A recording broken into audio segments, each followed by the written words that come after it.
Hola a todos. Vamos a tratar en este vídeo el tema del trabajo en física.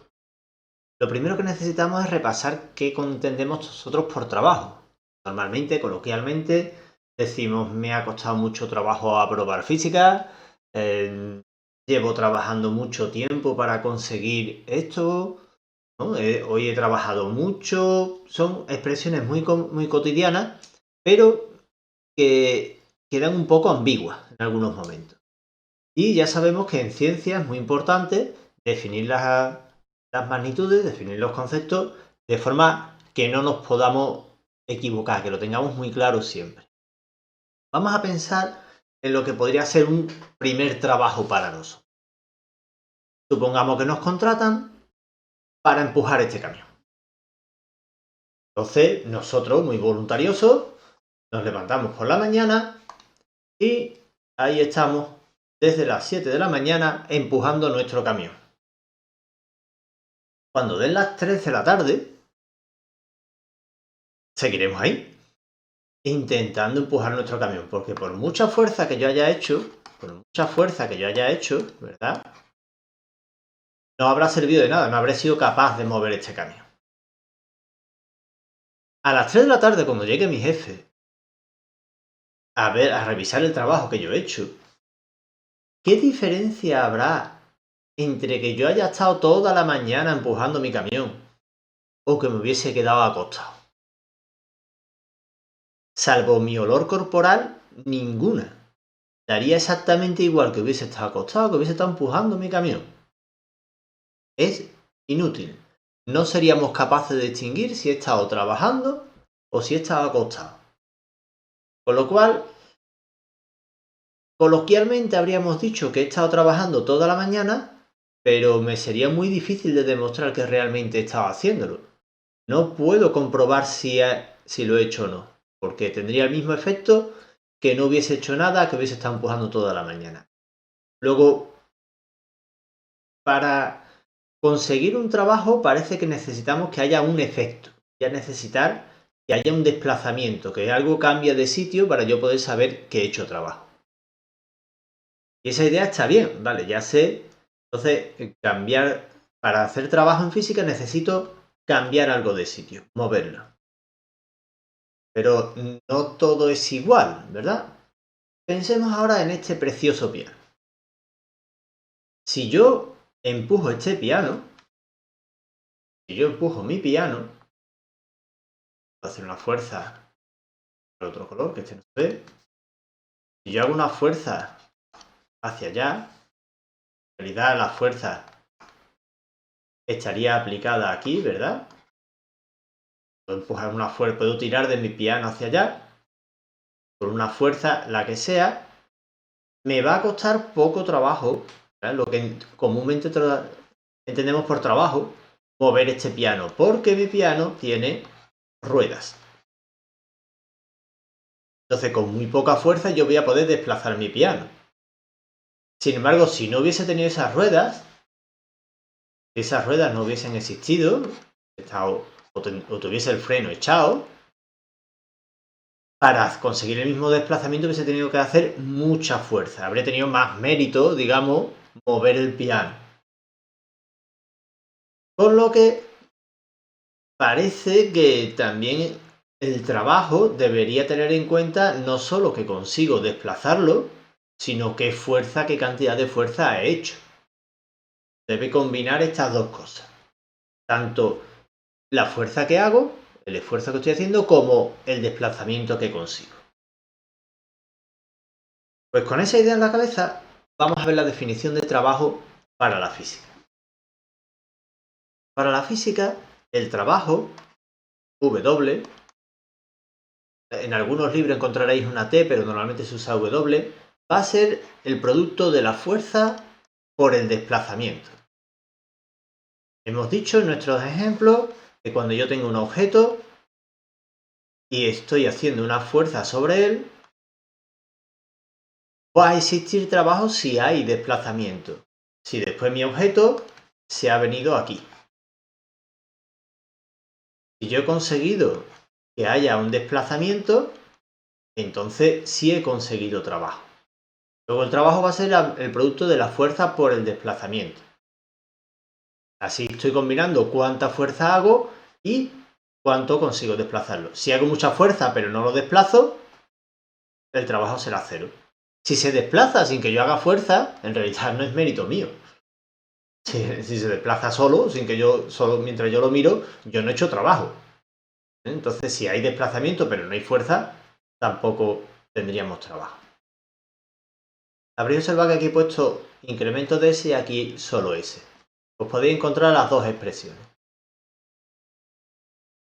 Ya tengo una idea de qué es el trabajo, pero ¿en qué lo voy a medir? El trabajo se va a medir en julios, una J mayúscula, que sería el trabajo que yo haría con un newton desplazándolo un metro. Si yo hago una fuerza de un newton y desplazo el objeto un metro, he hecho un trabajo de un julio. Pues muy bien, vale, lo que tú digas. Y eso así que yo me entere, ¿qué es? Bueno, pues si pensamos en un paquete de azúcar, de 1 kilo, y yo tiro de él hacia arriba, yo tiro de él hacia arriba con la fuerza justa para empezar a moverlo. Justo, para que se mueva a velocidad constante. Como tendríamos un peso hacia abajo, ¿verdad? Esta sería mi fuerza. Lo justo para que se empezara a mover, para que fuese a velocidad constante, es que la fuerza fuese igual al peso, ¿no? Y como el peso es masa por la gravedad, redondeando, serían 10 newton, ¿verdad? Si yo lo desplazo ahora 1 metro, consigo subirlo 1 metro, mi trabajo va a ser los 10 newton por 1 metro, 10 julios. Resumiendo, para hacernos una idea de cómo de grande o de pequeño es un julio. Para levantar 1 kilo, yo tengo que hacer un trabajo de 10 julios. Es una unidad relativamente pequeña. No es mucho trabajo levantar una masa de 1 kilogramo durante una distancia de 1 metro. Luego, esa es nuestra unidad.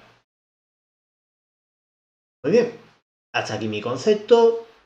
Ya tengo una idea de cómo es, pero se me ocurre alguna cosa un poco contradictoria. Porque, ¿qué pasaría en este caso? Yo tengo mi objeto del que yo estoy... Perdón. Un objeto que tiene una velocidad hacia la derecha. Se mueve hacia la derecha. Y yo tiro de él hacia la izquierda. Por algún motivo, porque se ha puesto abajo, haya otras fuerzas que estén tirando de él, a saber por qué, ¿no? Ya se estaba moviendo, entonces yo lo que estoy haciendo es frenarlo. La cuestión es que se está moviendo hacia la derecha. Y yo estoy tirando de él hacia la izquierda. Todo el desplazamiento que se consiga, todo el desplazamiento que va a hacer mi objeto, un tiempo más tarde, mi objeto se habrá venido un poco más para acá. Todo eso no es mérito mío. Al contrario, yo lo que he hecho ha sido intentar que no se mueva hacia esa dirección. En ese caso, cuando la fuerza va en sentido contrario del desplazamiento, nuestro trabajo va a ser negativo, porque la fuerza va en contra del movimiento, del desplazamiento. El trabajo se ha realizado, el desplazamiento se ha realizado pese a que yo he hecho fuerza.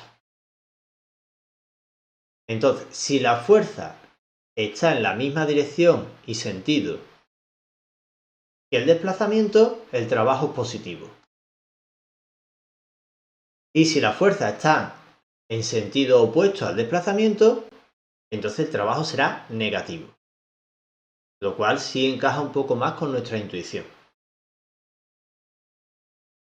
Otro caso curioso que deberíamos estudiar es si yo tengo mi objeto que una vez más se va a mover hacia la derecha y yo hago una fuerza hacia arriba. ¿Y si mi fuerza es perpendicular al desplazamiento? Según mi fórmula era fuerza por desplazamiento, ¿verdad?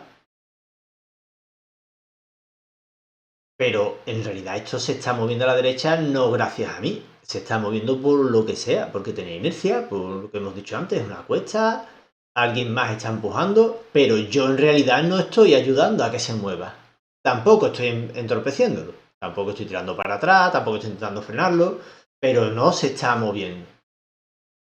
No se está moviendo gracias a mí. En este caso vamos a decir que el trabajo va a ser cero.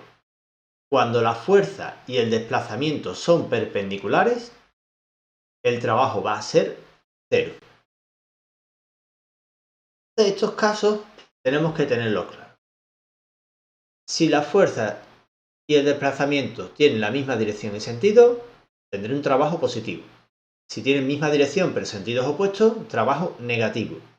Y si la fuerza es perpendicular al movimiento, el trabajo va a ser cero. ¿Y qué pasa cuando yo tengo una fuerza que forma un ángulo alfa con el desplazamiento? Ya no es ni paralela ni perpendicular. Ahora es un ángulo cualquiera. En este caso, ya no nos vale la fórmula que hemos puesto antes y no nos valen esos pequeños parches que hemos puesto para que encajara lo que hemos dicho con nuestra intuición. Vamos a necesitar algo más complicado. Algo más complicado es que la fórmula real del trabajo va a ser esta. Fuerza por el desplazamiento y por el coseno del ángulo que forma. Vamos a ver si le encontramos un poco de sentido a esto. Ya hemos hecho ejercicios en dinámica sobre cuando yo tenía una fuerza que no estaba en la dirección del movimiento. Lo que hacíamos era que descomponíamos la fuerza. Descomponíamos esta fuerza en F sub X, ¿verdad? Y F sub Y. Descomponíamos nuestra fuerza en dos y así nos resultaba más cómodo resolver nuestro problema porque ya ahora estaba donde tenía que estar. Vamos a dividir entonces el trabajo de nuestra fuerza en dos trabajos. El trabajo que hace la fuerza X y el trabajo que hace la fuerza Y. De descomposición de fuerza sabemos que F sub X es F coseno de alfa y que F sub Y era F seno de alfa. Vamos a ver el trabajo que hace cada una de ellas. F sub X es paralela y en el mismo sentido que el desplazamiento. Luego el trabajo de F en X va a ser F sub X por el desplazamiento. Como F sub X es F coseno de alfa, que voy a tener F coseno de alfa por el desplazamiento. Si lo escribimos de la otra manera para que quede más bonito, será la fuerza por el desplazamiento por el coseno de alfa. ¿Y qué pasa con F sub Y? F sub Y y el desplazamiento son perpendiculares. Y hemos dicho que cuando la fuerza y el desplazamiento son perpendiculares, el trabajo es cero. Luego resulta que el trabajo se ha quedado solo en el trabajo que hace la fuerza F sub X. Se ha quedado solo en la fuerza por el desplazamiento por el coseno del ángulo. Y esta será la fórmula que realmente vamos a usar nosotros. La fórmula genérica. Ya cuando estéis en bachillerato y estéis estudiando vectores, veréis que esto en realidad es el módulo del producto escalar. Pero para nosotros nos vale lo mismo porque es la misma fórmula. Vamos a tener que descomponer F en F sub X, que no lo vamos a hacer en realidad, sino que vamos a aplicar fuerza por desplazamiento por el coseno del ángulo.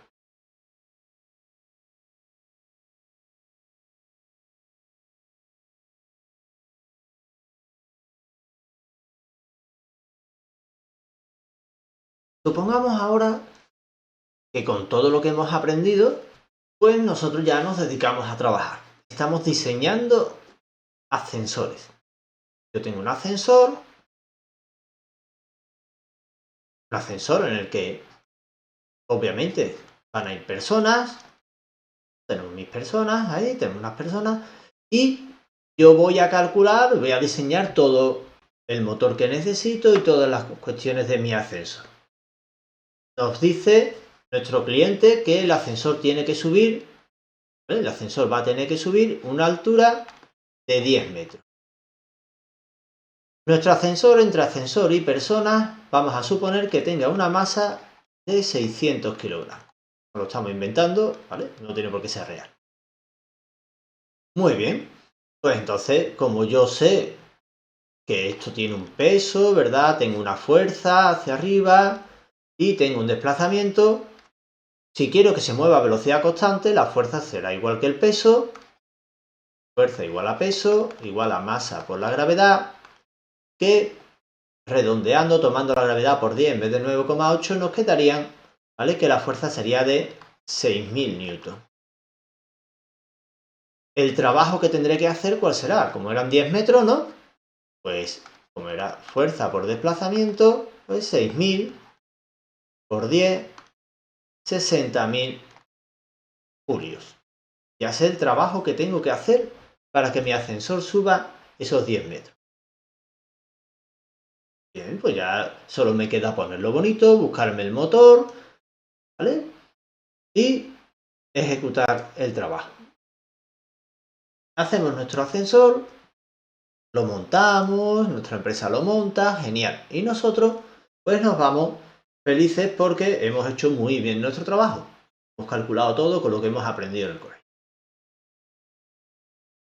Eso es por la mañana y por la tarde nos llama el cliente y nos dice que no nos paga.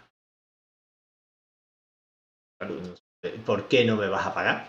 Yo te he hecho el ascensor sube, porque lo he calculado, mi motor está todo perfecto para que pueda subir el ascensor.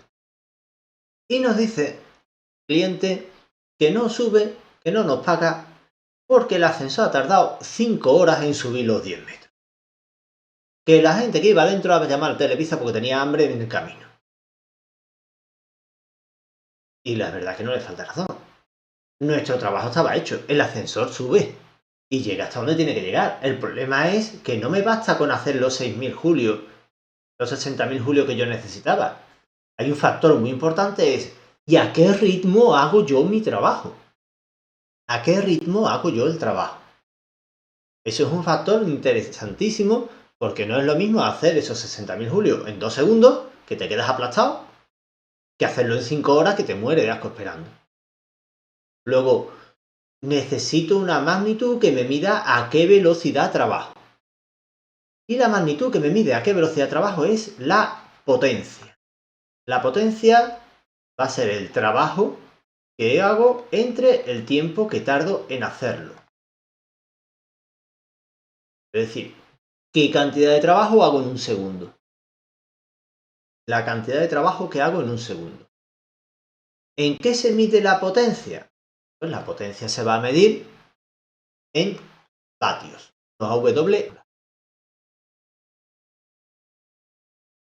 ¿A qué equivale un vatio? Pues un vatio equivale a hacer un trabajo de un julio en un segundo. Julio en un segundo. Si la unidad de julio no era muy grande, la de vatios podéis imaginar que tampoco.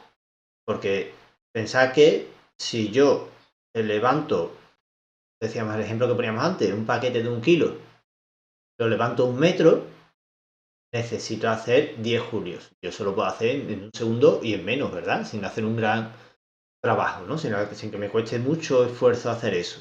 No he desarrollado, no me parece que haya desarrollado una gran potencia ahí.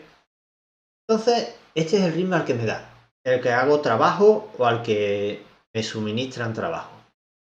¿En qué se utilizan las potencias? La potencia se utiliza mucho en el día a día. Por ejemplo, voy a cargar mi móvil. Cuando tengo que cargar mi móvil, yo lo enchufo a un cargador. Quizá alguno no haya echado cuenta nunca, pero hay cargadores que van muy rápido y cargadores que tardan mucho, ¿verdad? Bueno, pues si miráis el cargador podréis ver la potencia del cargador. Para que nos hagamos una idea, la mayoría de los cargadores hoy día están entre 10 y 15 vatios. Entonces hace un año o dos estaban en 5 vatios. Por eso habréis notado últimamente que han mejorado mucho. Y empiezan a salir móviles con cargadores de 25 o 30 vatios. Que hará que cargue el móvil en un tercio del tiempo de lo que lo haría uno de 10 vatios. Cuanto más potencia, menos tiempo tardo. También se mide la potencia, otro elemento, otro dispositivo del que estamos acostumbrados a oír la potencia, es por ejemplo de los coches. Lo que pasa es que en un coche, ¿sí?, aerodinámico, en un coche la potencia del coche normalmente no me la dan en vatios, sino que me la dan, por ejemplo, me dicen, mi coche tiene 100 caballos de vapor. Hay una equivalencia entre los caballos de vapor y los vatios. Un caballo de vapor equivale a 735 vatios. No es exactamente 735, ¿vale? 735,38. Pero nosotros lo vamos a redondear a 735 para hacer nuestras cuentas. Esto es la equivalencia entre un coche, ¿vale?, entre los caballos, simplemente unidad de potencia. Un coche tiene la potencia que tenga. No cambia de una cosa a otra. Nuestro coche de 100 caballos, multiplicamos 100 por 735, nos va a dar 73.500 vatios. 73,5 kilovatios. Es una unidad que, bueno, pues también os sonará de la corriente eléctrica, de los coches eléctricos que están ahora muy de moda y de cosas, por ejemplo, la potencia del aire acondicionado, de la estufa, es el ritmo al que hacen trabajo. Yo tengo un aire acondicionado de 2000 vatios, de 2 kilovatios, en principio me va a enfriar menos que uno de 3000 kilovatios, de 3 kilovatios. La mayor potencia me hace más trabajo en el mismo tiempo, me va a enfriar más. Hay que tener cuidado porque hay una unidad en la que se mezcla la potencia con el tiempo, pero que en realidad es una unidad de energía o de trabajo. De momento diremos trabajo hasta que expliquemos la energía. Y esa unidad es el kilovatio hora. Kilovatio hora. Si nuestra fórmula de potencia era trabajo partido tiempo, si yo despejo el trabajo es potencia por tiempo, ¿no? Justo lo que tengo aquí, potencia por tiempo. Entonces, esta unidad en realidad es una unidad de trabajo. ¿A qué equivale? Bueno, pues un kilovatio hora son 1000 vatios, ¿no? Por una hora, que son 3600 segundos, pues ya solo me queda hacer la cuenta, ¿no? 3,6 por 10 elevado a 6 julios. Esta unidad, el kilovatio hora, recordad, es una unidad de trabajo, no de potencia. Y es, por ejemplo, se usa mucho en el consumo eléctrico, en las baterías de los automóviles ahora con los coches eléctricos. Pero me está diciendo la cantidad de trabajo que he sacado de la corriente eléctrica o la cantidad de trabajo que puede hacer mi coche con la batería que tenga. No es potencia en realidad. Si hago ese trabajo a mucha velocidad, mi batería se acabará muy rápido. Si lo hago lento, pues mi batería me durará más. Bueno, pues hasta aquí el vídeo de hoy. Saludos.